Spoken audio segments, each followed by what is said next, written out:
Hey everyone, and welcome to my channel. Today I want to share with you my reading wrap up for the month of May. This wasn't the most successful reading month for me personally, but I still feel like I read some good books that we need to discuss a little bit more. And I will also talk about some stats that have to do with my goal to keep my TBR number quite low. So I think we should start out with those. So as a little reminder, I started out the year with 23 books on my TBR. That number went up quite a bit because of my birthday and some sales. And so we started out the month of May with 36 books on the TBR. Now let's see where things went from there. First of all, we have to look at the number of books that I have finished reading in May, and that was 7. Then we have the number of books that I borrowed, and that was 2. And then also the amount of books that I bought, and that was also 2. Last but not least, I had 1 reread, so that book technically didn't get off the TBR because it already was. So if we take this all together, 7 books read, 2 books bought, 2 books borrowed, and 1 reread, I have reduced my TBR by 2 books in May, so that is still good. The number is going down, that's what we want. And so I finished out May with 34 books on the TBR. Let's see how the rest of the summer will affect those numbers.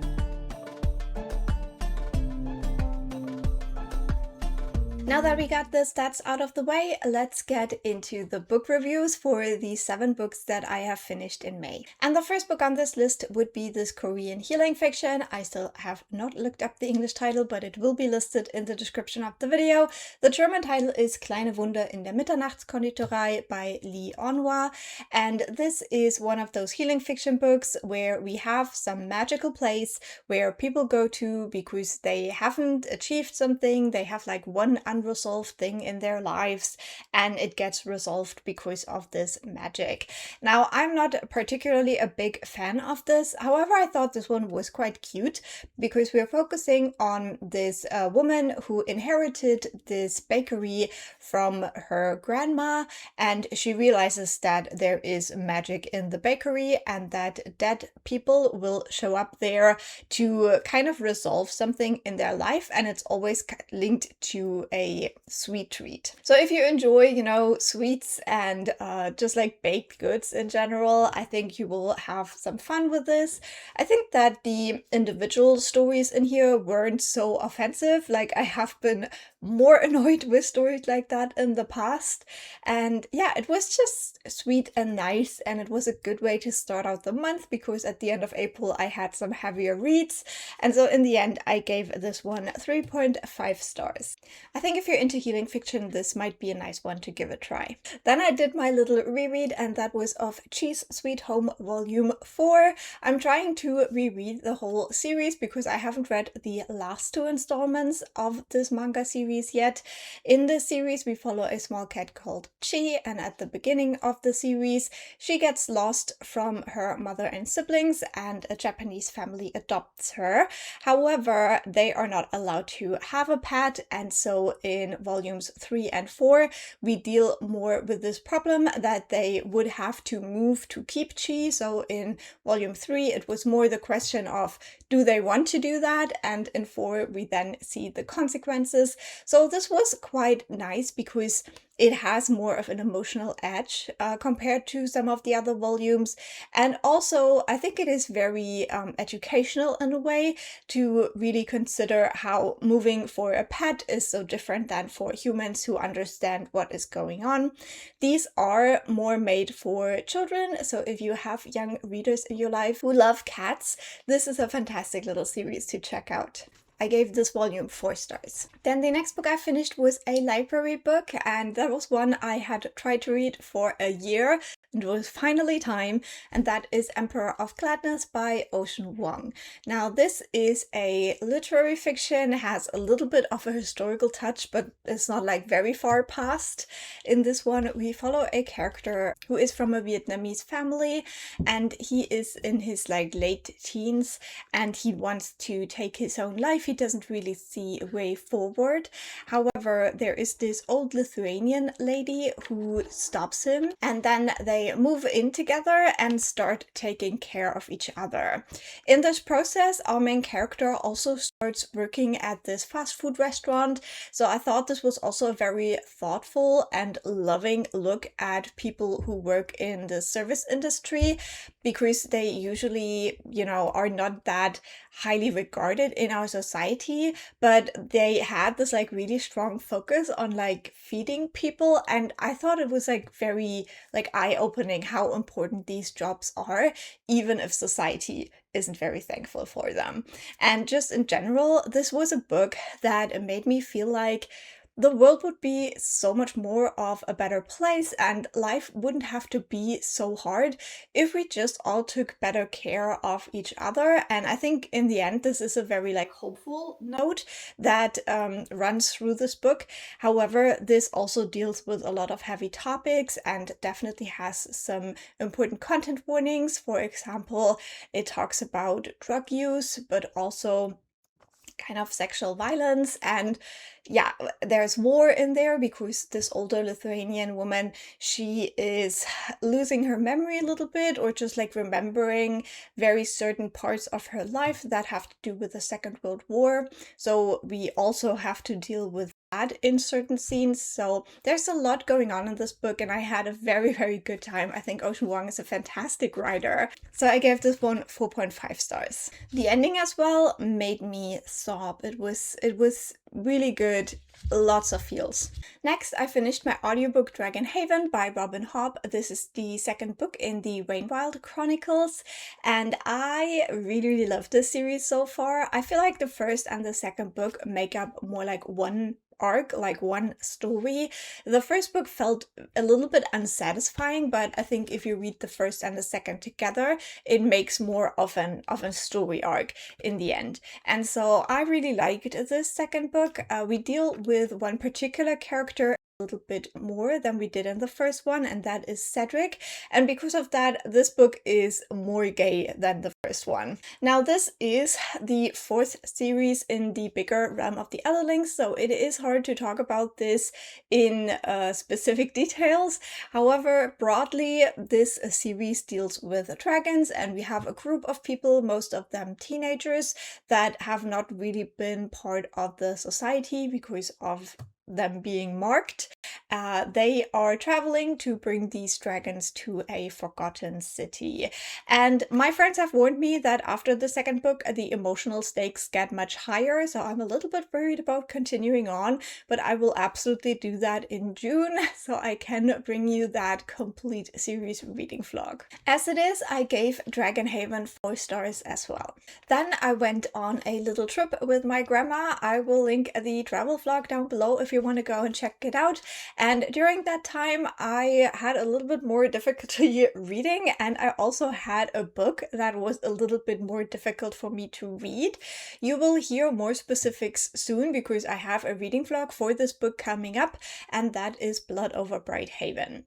Now, this is a kind of academia fantasy where we follow two main characters. We have like one main character, Sayona.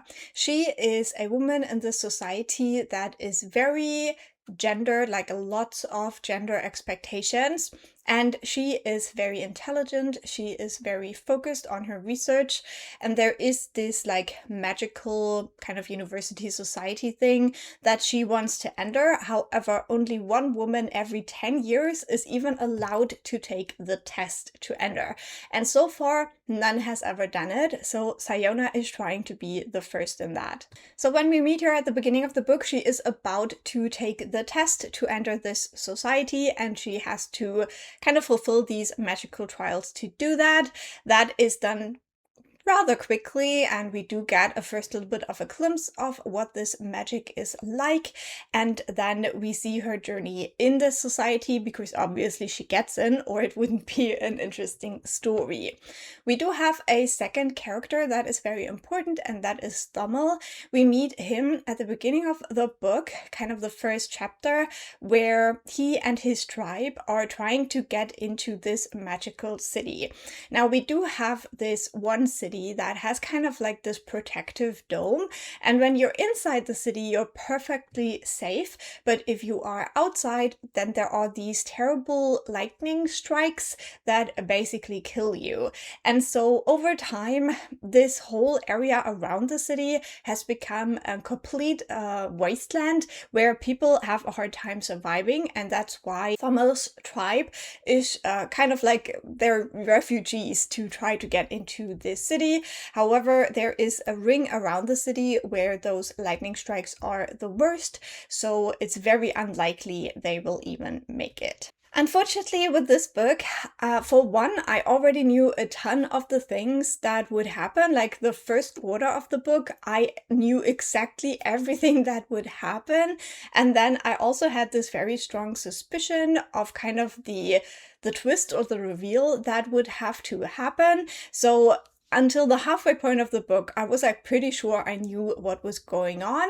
And then unfortunately, what happened after that was very disappointing for me. So I did not end up loving this book, which is very sad because I have so many friends who are absolute fans of this one. And in the end, I think it just really suffered from me knowing so much and predicting so much, but also because I feel like the ending was very unsatisfying. So I gave this one 3.5 stars, and as I said in the vlog, I will talk about it more. Then next, I also finished another audiobook, and that was Road to Ruin by Hana. Funnily enough, this world of this fantasy book has a very similar setup to what I just described for Blood Over Bright Haven. We do have a big wasteland with terrible storms and lightnings that are related to magic in a way, and we do have these cities that are protected by magical shields. How that all comes together is very, very different though, and in this world we are following a mage bike courier. So our main character is Jin. She has a magical ability that allows her to ride those magical bikes and to bring goods from one of the Karinas, that is what those cities are called, to other Karinas. And some of these things aren't technically so super legal, but that is how she earns her money. Now, she has been bringing letters from the prince of one Karina to the princess of another Karina for a long time now in secret. And especially the Karina where the princess is from, again, we have like very strict gender rules. So technically, she is not even allowed to be in contact with any men. However, when we start the story, our main character Jin is driving from the prince to the princess, and she has an accident with her bike where she basically runs into this flying dinosaur thingy, and as a consequence, it has a broken wing. So instead of leaving it there and riding on, she takes it with her, and I love Screech so much. I don't want to say more, but it's not really an animal companion, but Screech is still great. When she gets to the princess, she's like, hey, I just learned I'm about to be married off to this random guy I have met once in my life. Please help me escape. And so that is where the story really kicks off. These two women try to escape this Karina and get back to the prince. However, on the way, they experience something that is impossible and that completely derails everything. This was a very fast-paced, very fun book. I had a great time listening to it and I would highly recommend. I gave it 4 stars. I'm also currently listening to the second book in this duology, and I think this is a very well-rounded series. I'm very excited to finish that second book very soon. And then the last book I finished was The Salt Grows Heavy by Cassandra Khaw. This is a horror novella where we follow a mermaid and a plague doctor as they leave this fallen kingdom that was basically eaten by the mermaid's daughters. They go on this journey together, they have a little bit of history together, and as they travel, they encounter something that is linked to the plague doctor's history. And because they are starting to care for each other, they decide to do something about that together. Now, first of all, in the back of the book, you have a short story that was written about 6 or 7 years before the novella. And I think that you should read that first because it explains a little bit more of the relationship of the mermaid and the plague doctor before they go on their journey, and in general, the mermaid's story. Because once they go, we focus a little bit more on the story of the plague doctor and how they came to be. This is also in a way a love story, and because it is a novella and also only focuses on a couple of days, it was a little bit too rushed and not fleshed out for me, to be honest. But I still had a very gruesome, great time with this novella. I'm one of those weird people who like Cassandra Khaw's writing style. I know that not everyone is a fan, but I actually also already liked Nothing But Blackened Teeth, which is another horror novella from this author, and I had a good time with that. It was very wacky, but I did enjoy that, and so I knew going into this book that the language would be a tiny little bit more challenging, just like some words that are not in my vocabulary. However, I really like this. I think, if you want to have just one night of gory glory, then read this one. I give it 4 stars. And that would be that. As I said, not too much reading has happened in May for me because I was traveling, but also because I was just very busy with other things and just exploring some other areas of my life. I read some shorter books, which was nice, and I overall think it was a very interesting month, a little bit of everything to be sure. I started out with the lighter reads and then got into the darker reads again towards the end of the month. Don't know why I'm doing that to myself, but yeah, I had a good time. I would love to hear what was your favorite book that you read in May. Please leave it in the comments, and also don't forget to leave a like, that really helps me out, and I'll talk to you very soon. Bye!